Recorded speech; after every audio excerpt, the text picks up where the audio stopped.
Today, on episode number 620 of the Teaching in Higher Ed podcast, the joyful online teacher, finding our fizz in asynchronous classes with Flower Darby. Produced by Innovate Learning, maximizing human potential. Welcome to this episode of Teaching in Higher Ed. I'm Bonnie Stahoviak, and this is the space where we explore the art and science of being more effective at facilitating learning. We also share ways to improve our productivity approaches so we can have more peace in our lives and be even more present for our students.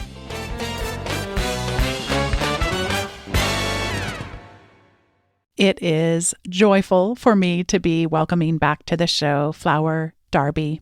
She celebrates and promotes effective teaching in all modalities to advance equitable learning outcomes for all students. She's an associate director of the Teaching for Learning Center at the University of Missouri and has taught in person and online for 30 years in a range of subjects including psychology, English, technology, education, dance, and Pilates. In her current work and publications, Darby empowers faculty to teach inclusive and equity-focused classes in all modalities.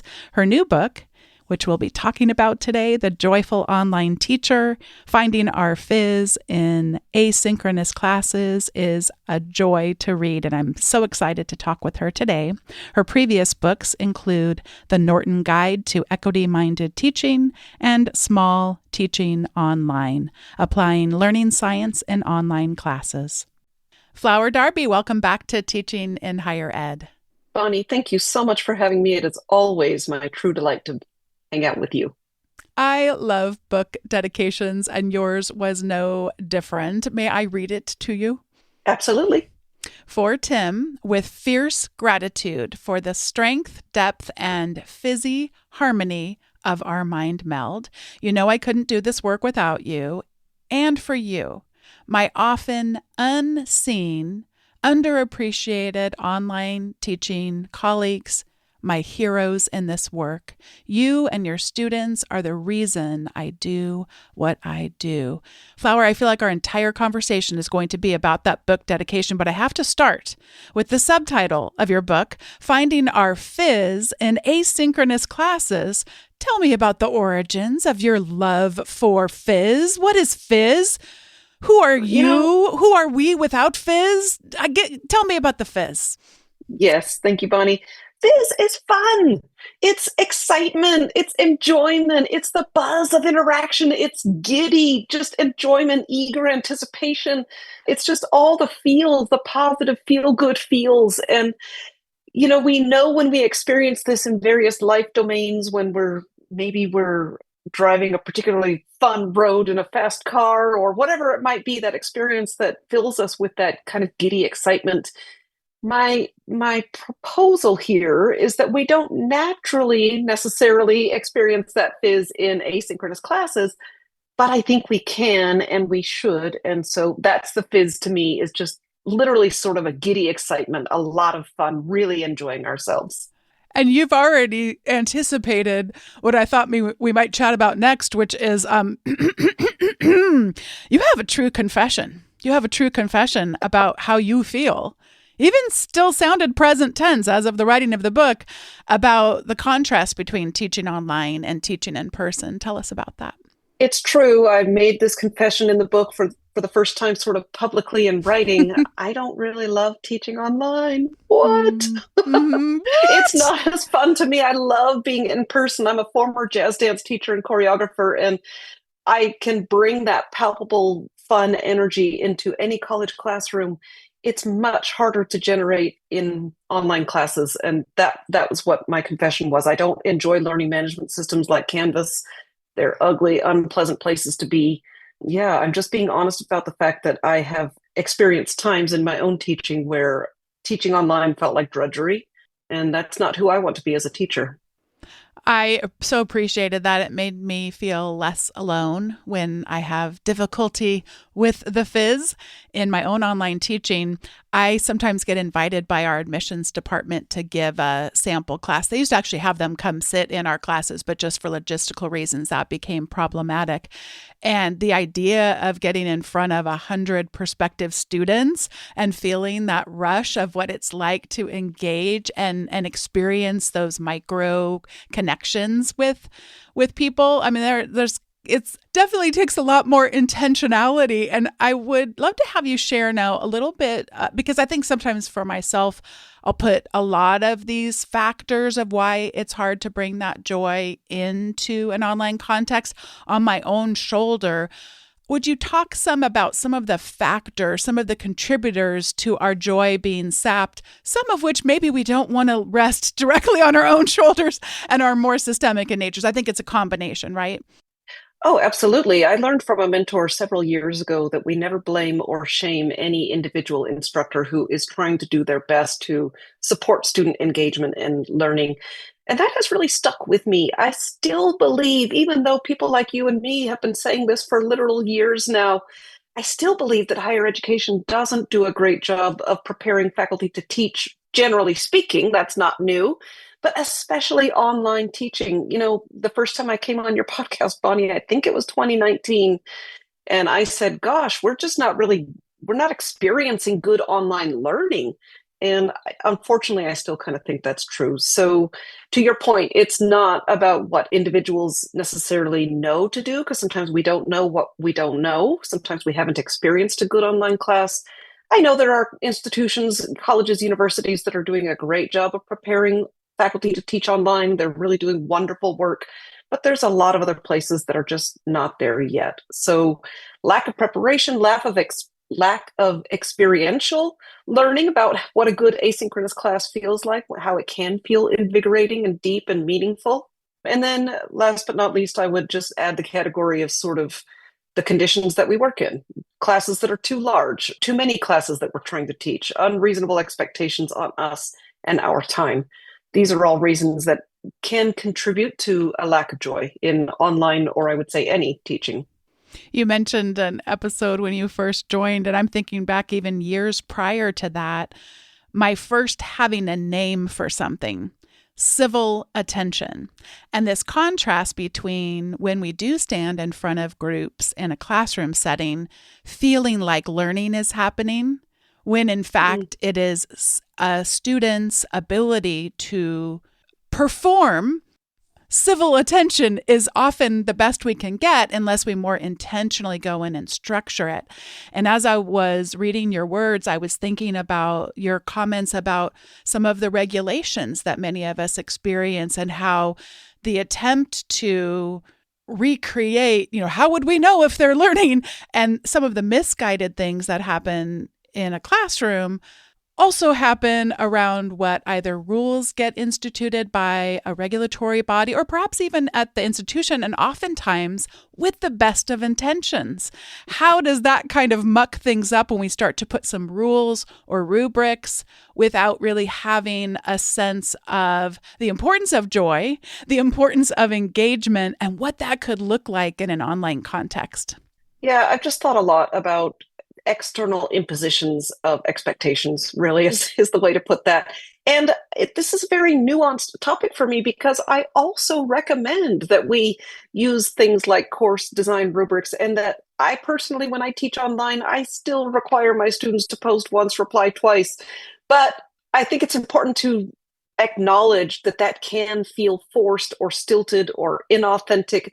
Something I like to invite folks to think about is just imagine the next department meeting, or I don't know, book club meeting that you go to, and before people can leave the room, everybody has to say one original thing, and then everybody has to. It's sort of forced and false. We also know that, again, different bodies, different regulatory bodies, the government, institutions might be requiring certain number of clicks, for example, and that is not very motivating. And yet, it's the conditions that we work in. They, to some extent, some of those expectations can serve a purpose. But what I've found is that when we center the people in our online classes, including ourselves, and try to truly foster those meaningful connections, that's when we experience more interest in connecting with our students beyond a minimum number of clicks. Oh, that's a beautiful sentiment that you just had, centering the people as opposed to the clicks. What a powerful reminder for me to hear today, and I'm sure so many others. I'm going to do something that for some feels rather rebellious. I'm going to ask us to skip to the very end now, because you end with the idea of finishing strong. And would you tell us, why is thinking about persistence so key when we bring our fizz to online environments? Yeah, thank you. And it's okay. We can be a little bit rebellious. Skipping around. That's what makes it fun. That's where we can have a little fizz here today. So we know for a fact that attrition rates in asynchronous classes especially are higher than they are for in-person classes. Students fail to complete. They drift away, or they are not successfully completing their courses, earning lower grades in online classes. And that has been a persistent challenge for literal years. We also know, when we disaggregate those data, that some students are faring worse than others in completing the class. But for me, it's about recognizing that asynchronous education, first of all, serves a really important purpose, that it enables people to achieve a degree or a credential that they would not otherwise be able to achieve. And it's about recognizing the increase in autonomy and self-regulation and executive function that is naturally required in this modality. So really, what I talk about in terms of finishing strong is tapping into motivational theory, is applying recommendations from Universal Design for Learning, just to recognize that the very act of persistence in online classes is in itself a challenge that we can address, and then to plan accordingly and build in those structures that support and promote that persistence and completion. As we think about where some misguided attempts to measure, whether it's measure our effectiveness, measure the learning, whatever it is, can in some cases be reduced down to clicks or time spent, I just kept resonating with that. And then I thought about your advice about our endings when we conclude classes. You tell us that we should be thinking about a little shorter endings, a little like, and in case other people need to hear that advice, could you say it louder so the people in the back could hear you? Tell us about the importance of short endings.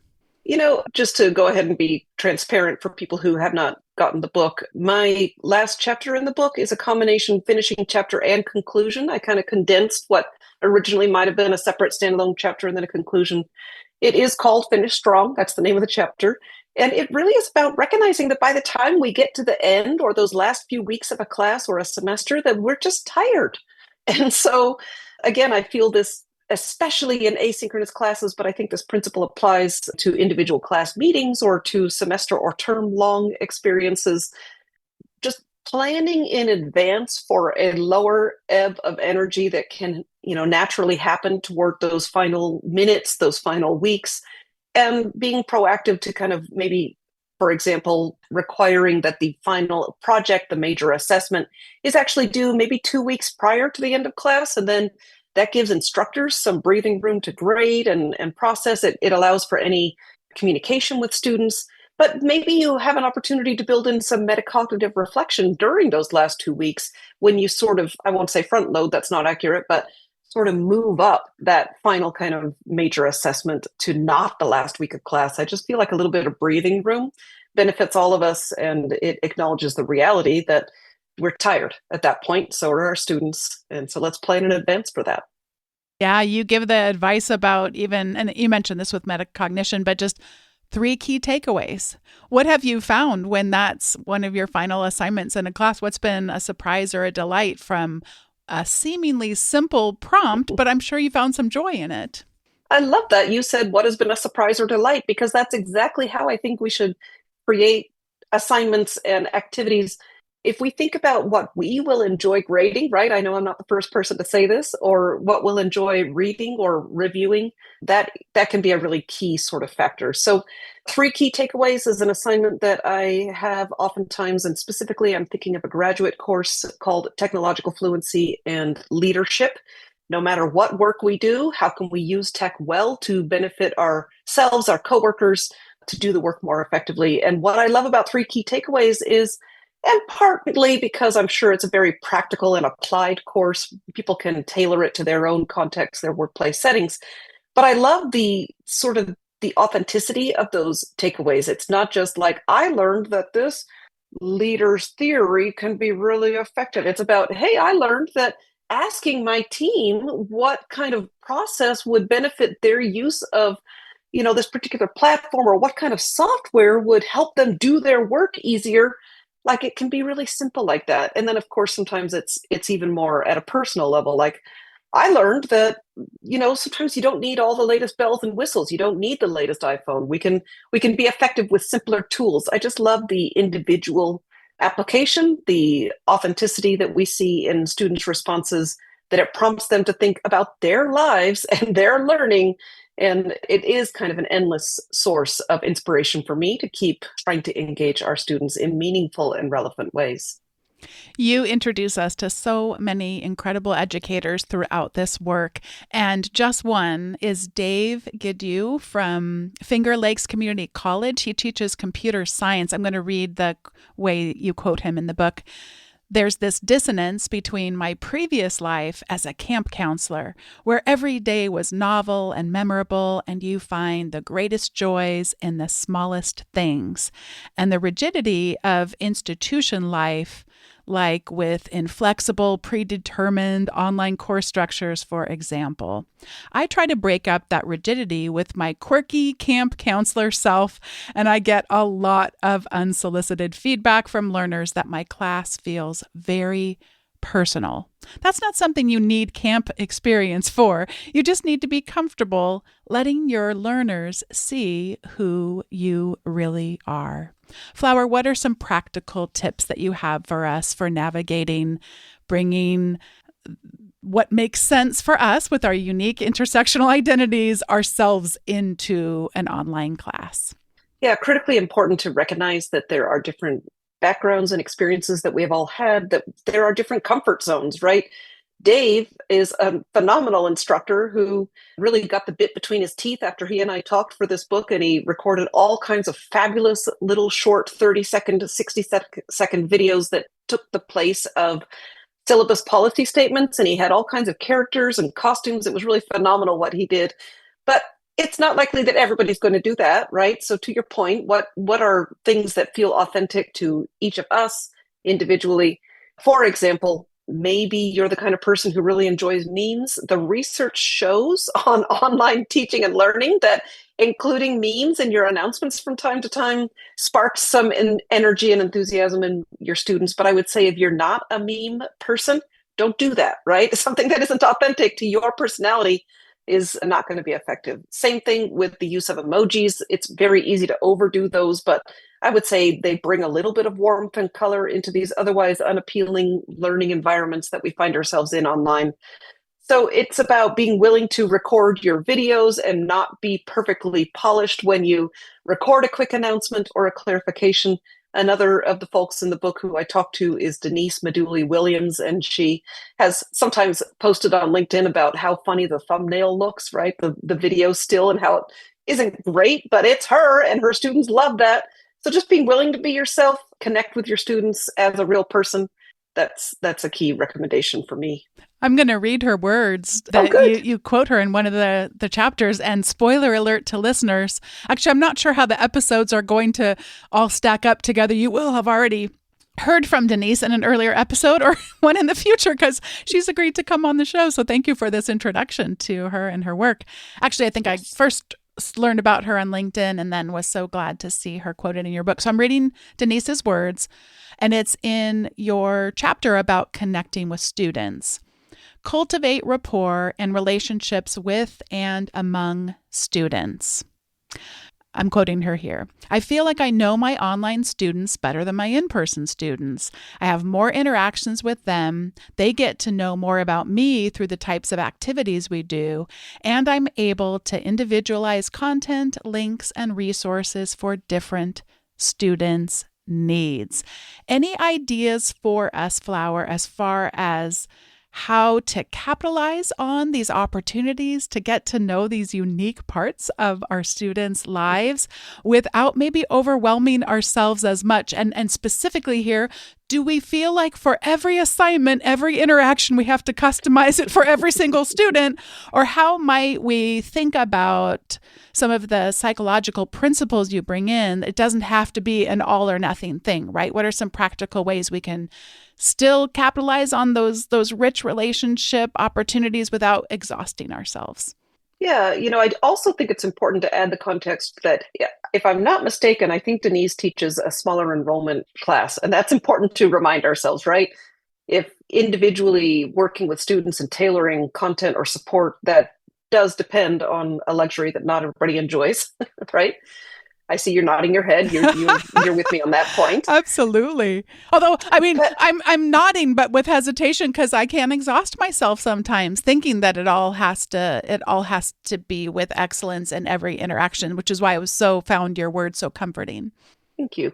I'll just say two things about this. First of all, and you know this because you have had an opportunity to read the book, I'm all about structuring ways to see each other as real people. So maybe there is a social discussion forum that happens every week, and it is not anything related to the class content. It's post a photo of something that was fun about your weekend, or tell me a little bit about a series that you're binging on Netflix right now, or, right, just kind of a very social and interactive opportunity to build those relationships that, because I would argue, and I think you would agree based on your experience, it just doesn't happen by an accident in online classes. And people like Denise, have found a lot of joy and inspiration to pour that energy when we more meaningfully connect with our students and create ways for us all to connect with each other. The other thing that I would say, recognizing that not everybody is a big fan of using AI in teaching and learning. However, I will share this recommendation from Jose Bowen, author with Eddie Watson of Teaching with AI, that actually you could put those tools to work in order to sort of tailor in a very efficient way different discussion prompts or quiz questions, or right. So English teachers like my former self were pretty accustomed to saying, all right, here's 3 essay topics, pick one, whichever one is more interesting or right that you want to write about. But Jose Bowen and Eddie Watson talk about maybe you collect through a survey, for example, students' general interests. Are you more interested in sports or music or movies, or what is it, right? And then maybe you just say to AI, okay, create 5 versions of this scenario that students in small groups can address based on this category of interest. So I think that can be an effective way to deploy the tools that we have available to help students experience a more customized learning environment without, adding too much to our own time. That's important too. We can't be joyful if we're always working. Another piece of advice you give us or remind us of is that for every single week, every single assignment, we don't have to be sharing every single student's work, but we could pick 1 or 2 that were particularly surprising and might be intriguing to other students. Of course, assuming that you've already gotten permission with students to share their work, you'd want to be cautious of that. But that really brings in a sense that there is someone there. You talk a lot about, having that. And I think presence is another one of those words that can mean a lot of different things to a lot of different people. But truly to be able to not just bring our presence in, but to be able to bring the presence of these students' lives and the things that they're pursuing, things that they're getting curious about. And that can be rather infectious, even if it's not directed toward that specific student every single time. They're seeing you acknowledge other students' work, and it's kind of infectious and starts to build that community. Absolutely. I'm very much building on the work that I first learned about through Sarah Rose Kavanaugh. I know a previous guest of yours.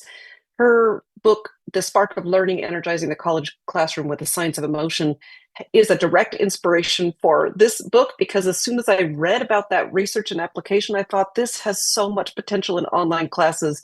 It is infectious when we generate energy and enthusiasm and highlight the work of an individual student here or there. Everybody in the class can experience that upsurge of motivation and enjoyment of the process.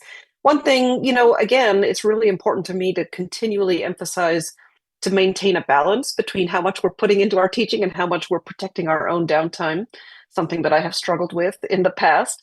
But one thing that I have done is to maintain, and I know, again, I know I'm not alone, but maybe I maintain a list and I make sure to highlight or directly respond to in discussions each student at some point in the semester. I just keep a little checklist, right? So that every student gets some attention at least once. And I like it that it should be in a public space so that the other students go, oh, Flower really is a real person and is interacting with us as a person. So yeah, I would agree. These are important ways that when we are strategic with how we do them, and I know you're all about strategic productivity, that they can create a big effect in our classes. You're reminding me of another tip, which I have shared, but it's been such a long time and it's been helping me so much recently. I want to share it. I do a lot of noticing and wondering, inviting students to do that. I've drawn from so much inspiration from past guests on that. And I use a text expansion app. There are many of them out there. The one I use is called Text Expander, but I've set up these various prompts in there. So you noticed, colon, and then whatever's in my clipboard gets pasted. And so I can quickly take their work. So imagine I'm in a learning management system and I've just, instead of highlighting, I've just highlighted and then copied something that they noticed, or copied something that they wondered, or copied something that they asked, or copied something that they wrote. So it's all that, like I do, wrote, notice, wonder, Yes. all the things. And as soon as I do that, that goes into the assignment comments. So they see reflected back on them their own words, and then something it sparked in me, whether I wanted to wonder along with them, or did they ask something and I want to provide my thought on whatever it is they asked. But that text expander to me just creates the least amount of friction I could possibly imagine. It's such a time saver, but it really does give that personal touch. I do get a lot of feedback from students saying that I give them such helpful feedback, but it lets them know that I'm there. There's another person there and all the things that they don't necessarily always get in other contexts. It is a huge time saver, but still my yearning to make those connections is a time investor because I suppose we could just leave the no assignment comments at all, but I just really think they deserve that. They deserve to see the spark. You mentioned Sarah's work, to see that not just the spark of their learning, but what they've sparked in me too. Absolutely. And based on your advice, I also use Text Expander. And you just shared, again, a very practical thing that I have not tried yet, but reflecting students back, their words back to them and commenting or responding. So powerful. I like to go to panels of students on their online student experience as often as I can. And the most recent one I attended was just over a year ago. And this particular student said, like when it feels like the instructor reads what I wrote and kind of cares a little bit, that really helps me feel like I matter in that class. And I'm like, right? My takeaway is that very often our online students do not feel that we're reading what they wrote and that we care a little bit. And the strategy, the technique that you just mentioned allows us to convey that in a meaningful and authentic way, but also efficiently. I love it. Before we get to the recommendation segment, I'd love for you to share. You have a tip about emoji that is a time saver for you, but also you have a caution for us regarding emoji as well. Let's see if I remember what you're thinking of, but I'll tell you what comes to mind in this moment. Yeah. I do use Text Expander. I've loaded several emojis in there, several of my favorites. Given that my name is Flower, I like to use the little pink tulip one. And oftentimes I'll just put something in the assignment comments itself to indicate to students that a real person was there, that I did look, that I acknowledged what they did. And it doesn't even take a second, right? It takes a nanosecond to pop in a quick emoji, but it helps students. Again, it's a little tiny pop of color and warmth in these otherwise unappealing pages. The caution that comes to my mind right now, I don't know if this is what you're thinking, but there is research that shows that it's really easy to overdo that. And sometimes that just gets annoying. And in fact, if we're thinking about digital accessibility, emojis can really trip up a screen reader where it might say sobbing face, sobbing face, sobbing face, right? So I'm a fan of strategic and intentional little use of emojis. I'm laughing so hard at the sobbing face, sobbing face, sobbing face, because yes, that would be overwhelming, but it might actually be something you're referring to that is also overwhelming. Oh gosh. Yeah, you did mention Text Expander, and then you also mentioned the just not getting too carried away with it. I think sometimes it can seem as if your words are potentially being written by artificial intelligence instead of by you as well if they're overused. And, that can just take a little bit of getting to know you and your personality. Like for you, if I love sort of imagining, what that emoji would look like, and then that I would associate that with you and it becomes very personal and unique to you. I thought that was such a great thing. All right. Thank you. And I would really quick before we go on, I would also just remind us again that if you're not an emoji person, don't do that. My brother hates them. Yes. I've learned not to communicate with him in emojis. And so if that's you, don't use them, but find little ways to infuse your personality so that students see that you're a real person. I love the way you give us advice to adapt it for who we really are. And if that's not you, that's not you. And you just do that throughout all of your work, not just this book itself. Before Flower and I get to our recommendations, I want to thank the partnership that I have with Pull Everywhere, all the people there, and for this wonderful opportunity that it is to share a tip about how to use Pull Everywhere in our teaching. And I'm excited about this one. You may have heard of Muddiest Points. And if you haven't, I will have a link in the show notes to a one-page handout from Purdue where you can go and learn more. But it's an opportunity. It's a classroom assessment technique, a very small, low prep time needed, small amount of class time needed, and a very, very low lift as far as the time required to analyze the data. And we can create some kind of a prompt in Pull Everywhere, like what is the muddiest point in, and then fill in the blank. And you want to think about how to collect your data. I've certainly done this with sticky notes before, but I can tell you the nice thing about using a Pull service like Pull Everywhere is that then it's just easier to retain. It's either to gather and then retain and then be able to see those results over time. And so Muddiest Point, I'm going to link you over to that one pager so you can learn more about it. And the thing I wanted to mention here about using Pull Everywhere in this is we can do it with large classes, which is fabulous. You also can do it in asynchronous classes or some combination. So it could be that most of your class is there, but you want to gather some of the data for people who weren't able to join. Maybe you have some sort of a flexible format. And I'll also be putting in the show notes a link over to an article entitled Revitalizing the Muddiest Point for Formative Assessment and Student Engagement in a Large Class. And this article by Amy Makos, Kelly Casier, Joni Tornwall, and Tara O'Brien helps us look at how we can ascertain student understanding in either large enrollments and or hybrid or asynchronous courses. What I really appreciate about Pull Everywhere is I have the flexibility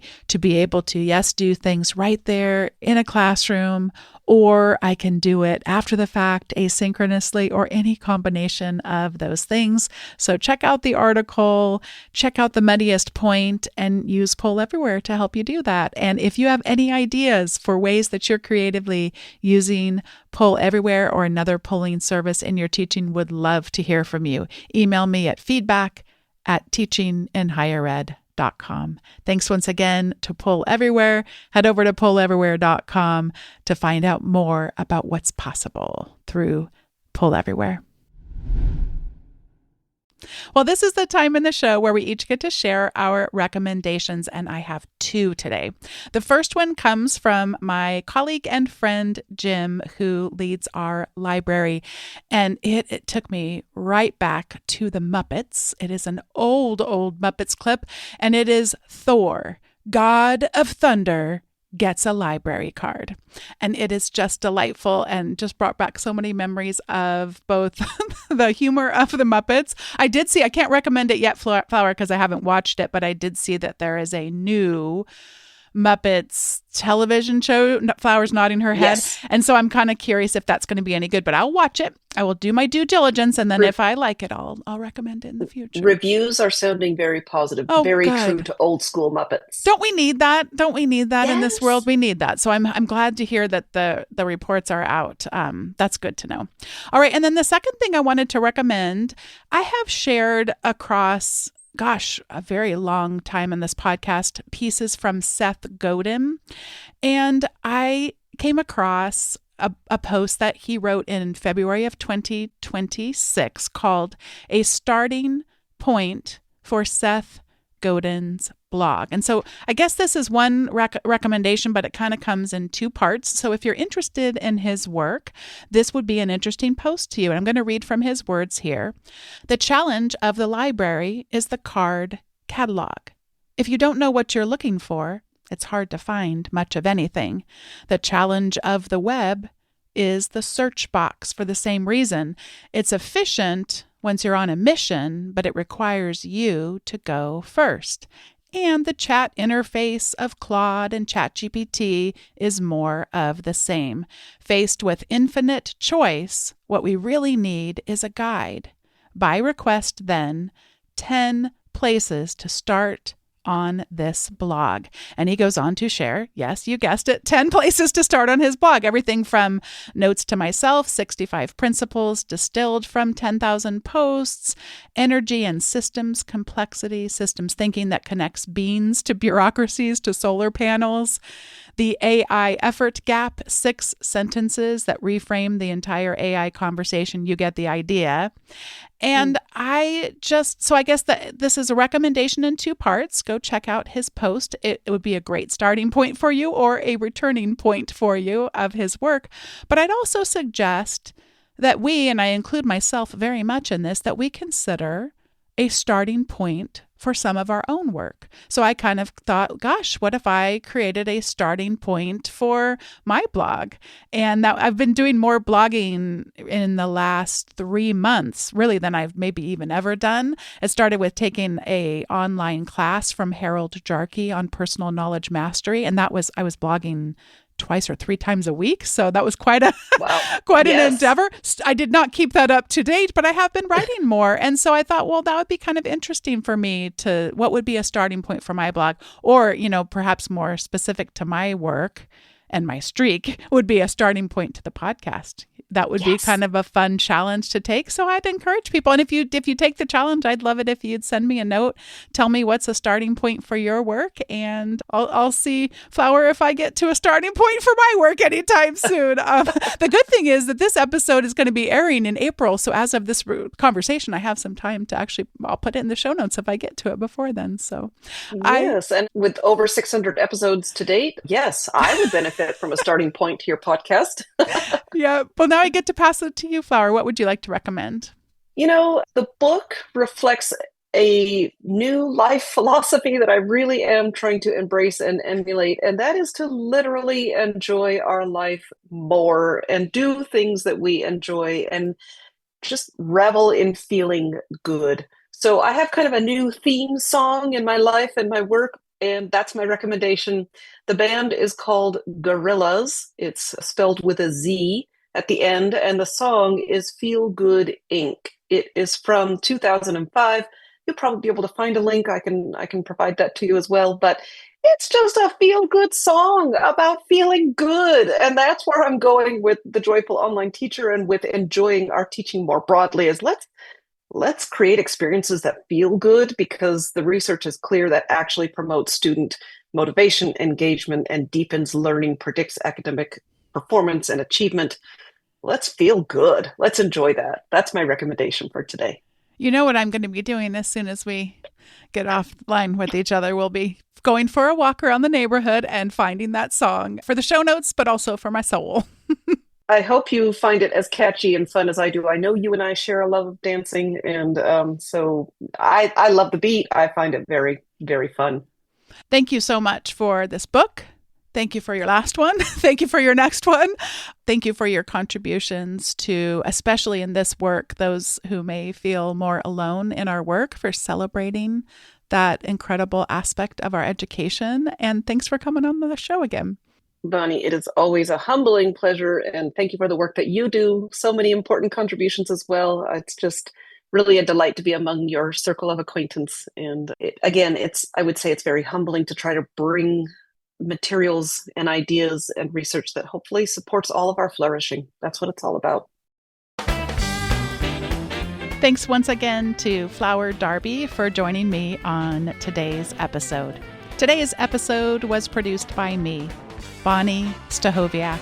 It was edited by the ever-talented Andrew Kroger.